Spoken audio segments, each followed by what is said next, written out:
Hello and welcome. My name is Jane, and I am a science educator here at the Saskatchewan Science Center. Most of the time, I work with our Go Code team teaching kids how to code. But for today, I get to teach you about one of my favorite subjects in science, which is the study of astronomy or the study of space. We are going to go ahead and look at some things that are pretty far away from us today, farther than our solar system, in fact, and we're going to use a special program to do that. Now, before we do that, if you don't know the structure of the solar system, that is a-okay. We've sent something to your teachers to show you exactly how our solar system is structured, but for today, we're going to go ahead and focus on the very farthest reaches of our solar system and beyond. Okay, so we're going to go ahead and start with this program called Stellarium. It is a portable planetarium, and it's going to help me show you everything I'd like to talk about today. Now, while I said we were going to focus on the far reaching edge of our solar system, first we have to focus on the very center of it, which is our sun. Now, the reason why is because as we get farther and farther away from our sun, the distances will start to increase. So while we use feet and inches and kilometers here on Earth to measure distance, we use much larger measurements when it comes to space. And one of them is the astronomical unit. So I'm going to go ahead and get rid of everything in our way from seeing the night sky. So we're going to get rid of the ground. We're going to say goodbye to the sunset and get rid of the atmosphere as well. And now we are looking up into the night sky. So I'm going to go ahead and turn on some constellations for you guys so you have something to look at while I explain what an astronomical unit is. Now, an astronomical unit is the average distance between the Earth and the Sun. This is actually 93 million miles. Pretty big distance.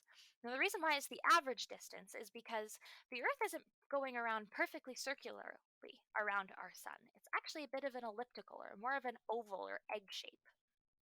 This 93 million miles is one astronomical unit.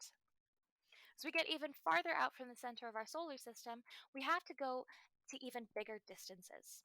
So the average time it takes from the light of our sun to reach the surface of Earth is 8 minutes.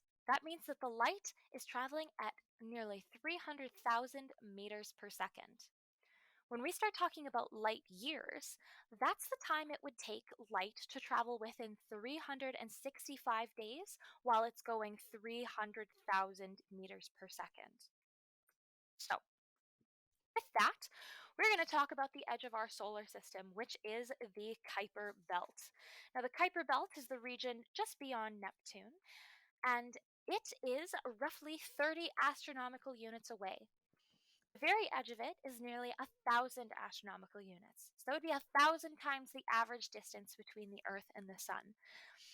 This very edge of our universe is actually believed to be a remnant of the formation of the solar system. It happened 4.6 billion years ago. That's all the extra stuff that never really found a home within our solar system is sitting in a disk out there. We are going to go ahead, and for the first thing we're going to do is focus in on one of my favorite Kuiper Belt objects, which is Pluto. Now, I'm going to go ahead, get rid of the constellations, though they're so pretty, and we're going to zoom in on Pluto. Now, Pluto was once defined as a planet, but in 2008 it was demoted to the status of dwarf planet. Now, the reason why it's no longer considered a planet is because it's too small to be classified as an official planet anymore. Because Pluto is smaller than other planets, its gravitational pull isn't anywhere near as strong. So if there's any debris in the space near Pluto, it won't get pulled into the surface of Pluto. And that's one of the main defining factors of a properly defined planet. So Pluto was demoted, but it's still an important object in our sky because it's one of 2,000 identified KBOs. So that's Kuiper Belt objects. Astronomers actually believe that there's hundreds of thousands of objects to discover in this space right at the edge of our solar system. Now, we're going to focus our reaches a little bit further out, and we're going to look outside of our own solar system and into our galaxy and maybe into others as well. We're going to focus on this piece of sky right here. It's beautiful. You can see it with your naked eye if you go out and are in a field somewhere with low light pollution. What you're seeing is the gas and dust that's making up the rest of the Milky Way. So, right now, we're staring into the rest of our own galaxy. If we zoom in right here, we can see that there are some spaces that are much more highly condensed stars, as well as really brightly colored gases. These are often nebulas, which we are going to go ahead and talk about next. Now, a nebula either is the birth or the death of a star, and it's really just a cloud of dust and gas in space. So, we're going to go ahead and start at looking at one of my favorite birthplaces of stars, and that is the Orion Nebula. Absolutely beautiful. It is sitting right in the bottom part of the Orion constellation. If we zoom out, you can see him right there. We're going to go ahead and focus in on this Orion Nebula first. Now, this section in the center is very bright. It is actually composed of four main stars called the trapezium. That's just because they're arranged in a trapezoid shape. Now, if we go down a little bit, we can see in the bottom corner of this nebula these really faintly colored red dots.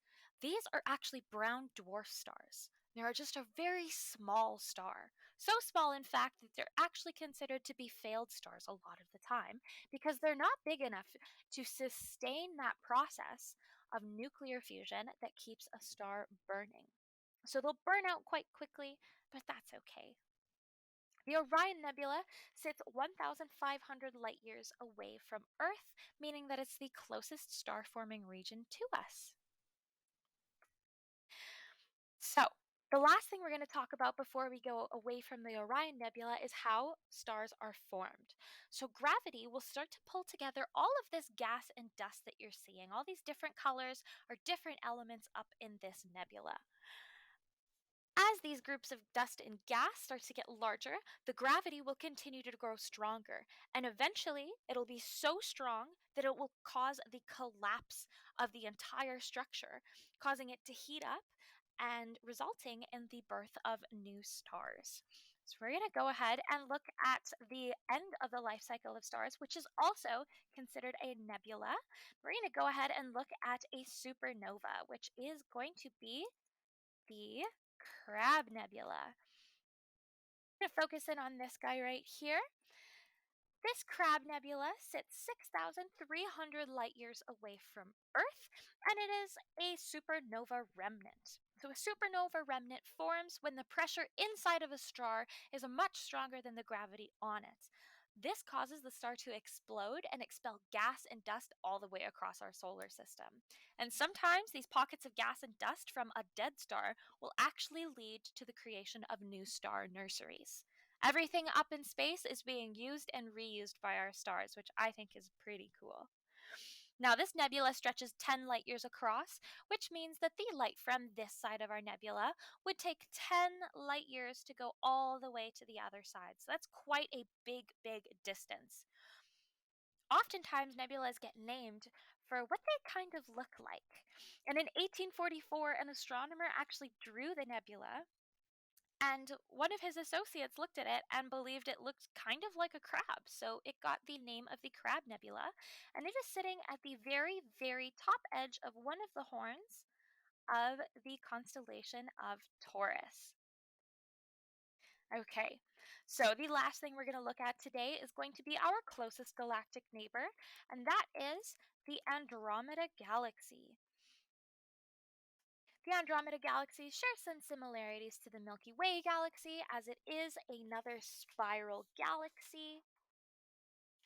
This just means that the stars and the gas clouds are concentrated mainly in one or more spiral arms. So anytime you see some kind of darker colors here, or maybe some of this blue, those are the arms of this galaxy. Now, the Andromeda Galaxy sits at 2 million light years away from Earth, so it's quite a ways away, but it is roughly 61,000 light years across. So once again, 61,000 years to go from here all the way to here in light years. The inner region of this galaxy is made up of older stars, and the very edges of it in these blue areas are star forming regions and very, very young stars. Now, the Andromeda Galaxy is quite cool because it comes with something that's kind of called a gravitational companion, and that is this guy right here, also known as the Triangulum Galaxy. So, this one is roughly half the size of our own Milky Way, so a bit smaller than we are, and sitting 3 million light years away from us. The reason why I find these two galaxies so cool is because they are eventually going to be on a collision course with our own galaxy, the Milky Way. Don't worry, this is going to take about 4 billion years to happen, but if you'd like, we have a link to a video that actually simulates this crash. With that, I think I'm going to go ahead and say that is the end of my little presentation. Thank you so much for listening and have a good rest of your day at the Girls in STEAM conference.